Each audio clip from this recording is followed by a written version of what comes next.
Selamat malam teman-teman sekalian. Pada malam hari ini saya berada di hotel, salah satu hotel di Kuala Lumpur yang kebetulan namanya sama dengan nama saya, yaitu Hotel Wira gitu. Ya, ini kira-kira kedepannya ini saya juga akan memiliki hotel seperti ini dan akan saya beri nama dengan nama saya ya, supaya sama.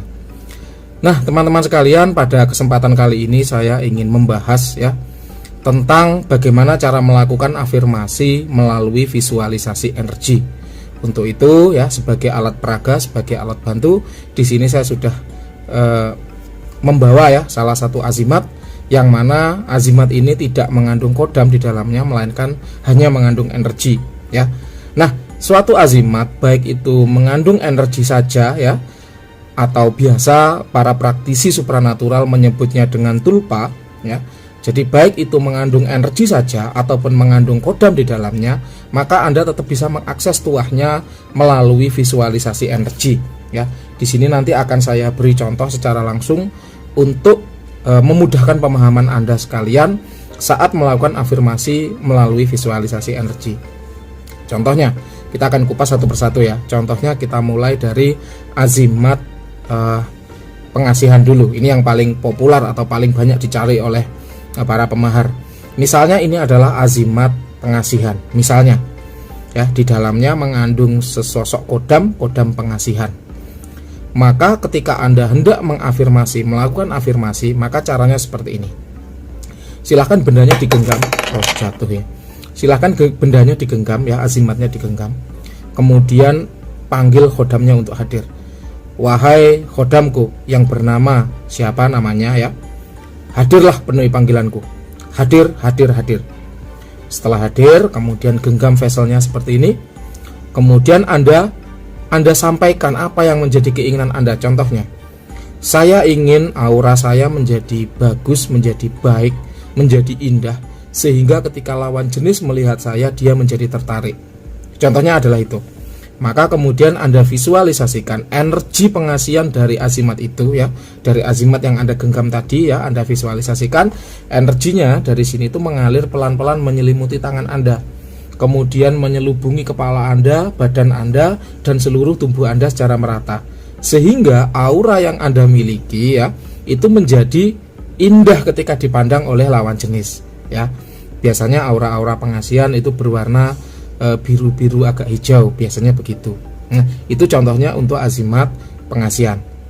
Contoh lain, kita akan menggunakan untuk kerejekian misalnya ya. Maka silakan Anda pegang ya azimat kerejekiannya, kemudian Anda panggil khodamnya ya. Wahai khodamku yang bernama XXX siapa namanya, hadirlah, penuhi panggilanku. Hadir, hadir, hadir. Nah, setelah khodamnya hadir, Anda sampaikan keinginan Anda, harapan Anda apa.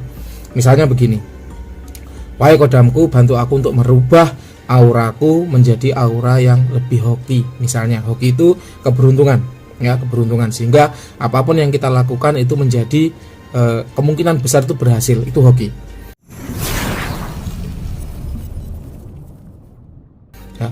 Nah, setelah Anda sampaikan keinginan Anda sampaikan maksud Anda, kemudian Anda visualisasikan ya energi dari azimat kerejekian yang Anda miliki tadi ya, perlahan-lahan menyelibungi tubuh Anda, sehingga aura hoki Anda menjadi lebih bagus. Biasanya untuk aura hoki biasanya itu warnanya adalah kuning keemasan, biasanya begitu ya. Contoh lagi untuk proteksi, misalnya Anda punya orang yang mengancam Anda. Misalnya Anda dikirimi ancaman ya, entah dari orang yang Anda kenal atau tidak Anda kenal, atau dari pesaing usaha Anda, atau dari musuh bebuyutan Anda dan sebagainya. Anda mengakses kodam proteksi, misalnya Om Yang Jagat atau Buto misalnya. Maka seperti ini, wahai kodamku Om Yang Jagat, hadirlah, penuhi panggilanku. Hadir, hadir, hadir. Setelah hadir, Anda visualisasikan ya, Anda sampaikan dulu keinginan Anda. Misalnya begini, wahai kodamku, bantu aku untuk memperkuat aura pertahananku, sehingga ketika ada energi negatif yang mendekat itu akan memantul kembali pada pengirimnya, atau sehingga ketika ada jin negatif yang berusaha mendekatiku itu akan terpental dan kembali kepada pengirimnya. Setelah itu Anda genggam bendanya, Anda visualisasikan energi dari benda ini menyelimuti tubuh Anda ya, secara merata dari ujung kepala sampai ujung kaki. Kemudian Anda visualisasikan energinya semakin padat, semakin keras, semakin padat, semakin rapat, dan semakin keras. Seperti itu, sehingga di luar tubuh Anda itu terbentuk selubung aura, pertahanan alami atau proteksi alami yang kuat, yang akan memantulkan energi negatif maupun serangan jin negatif. Contohnya begitu. Nah, hal ini juga ternyata berlaku sama untuk azimat-azimat kebal, ya. Biasanya azimat kebal itu dipegang, ya. Setelah dipegang, divisualisasikan energi dari benda itu menyelimuti tangan misalnya. Nah, setelah visualisasi itu kuat, ya, menyelimuti tangan dengan merata, dengan kuat, dengan keras, dengan rapat, kemudian tangan itu biasanya mulai, apakah disayat dengan silet, apakah disayat dengan pisau, ataukah apa, sesuai dengan atraksi yang dibutuhkan. Biasanya seperti itu. Sehingga apa? Sehingga dari situ, ya, muncul sebuah mekanisme atau proses, ya, mengakses suatu tuah atau benefit dari benda bertuah, ya, atau azimat yang Anda miliki melalui visualisasi energi. Dan itu banyak dipakai, tidak hanya dalam pengasihan, kerejekian, proteksi, kemudian kebal, ya, sarana kebal misalnya mutasi dan lain sebagainya. Kemudian ada rantai babi, ya, misalnya untuk kekebalan, ya. Kemudian untuk kewibawaan itu juga bermain energi juga bisa, ya. Contohnya Anda memboster aura kewibawaan Anda, sehingga orang-orang yang ada di sekitar Anda itu menjadi segan terhadap Anda. Jadi Anda disegani, ya, disegani oleh lawan jenis ataupun sesama jenis, sehingga Anda terlihat lebih berwibawa, lebih macho, lebih maskulin dan lain sebagainya. Itu bisa Anda menggunakan visualisasi energi. Nah, kalau Anda sudah sering berlatih menggunakan visualisasi energi untuk diri Anda sendiri, ya, maka Anda bisa menggunakan energi, ya, dengan cara yang sama, yaitu dengan visualisasi untuk Anda gunakan kepada orang lain. Dan ini saya sering kali menjumpai. Contohnya begini, saya punya pasangan atau pacar misalnya. Pacar saya sedang ujian skripsi misalnya, ya. Kemudian saya butuh nih aura kewibawaan untuk pasangan saya, sehingga pasangan saya itu disegani oleh pengujinya, sehingga pengujinya tidak akan membantai. Nah, itu bisa, caranya sama. Silahkan Anda genggam azimatnya, kemudian panggil khodamnya untuk hadir. Setelah panggil khodamnya untuk hadir, Anda sampaikan apa yang menjadi hajat Anda, menjadi kebutuhan Anda. Setelah itu Anda visualisasikan energi dari azimatnya itu menyelubungi cewek Anda atau pasangan Anda yang tadi Anda mau proteksi, ya, supaya aura kewibawaannya itu keluar. Nah, itu bisa. Nah, lalu selain itu apalagi yang bisa digunakan, yaitu penyembuhan. Nah, ini banyak dipakai oleh praktisi-praktisi yang menggunakan penyembuhan, ya, via sarana energi atau via prana energi, ya. Saya sendiri biasanya menggunakan prana air, prana udara, itu semua dengan bermain energi, dengan olah energi, ya, sama caranya, dengan menembakkan energi ke titik-titik tertentu, kemudian pada pusat yang sakit itu energi itu lebih difokuskan atau lebih dipadatkan, sehingga penyakit yang ada di titik itu bisa melebur atau bisa hilang, seperti itu, ya. Nah, teman-teman semua, itu beberapa aplikasi, ya, menggunakan tuah atau mengakses tuah atau benefit dari suatu azimat melalui visualisasi energi.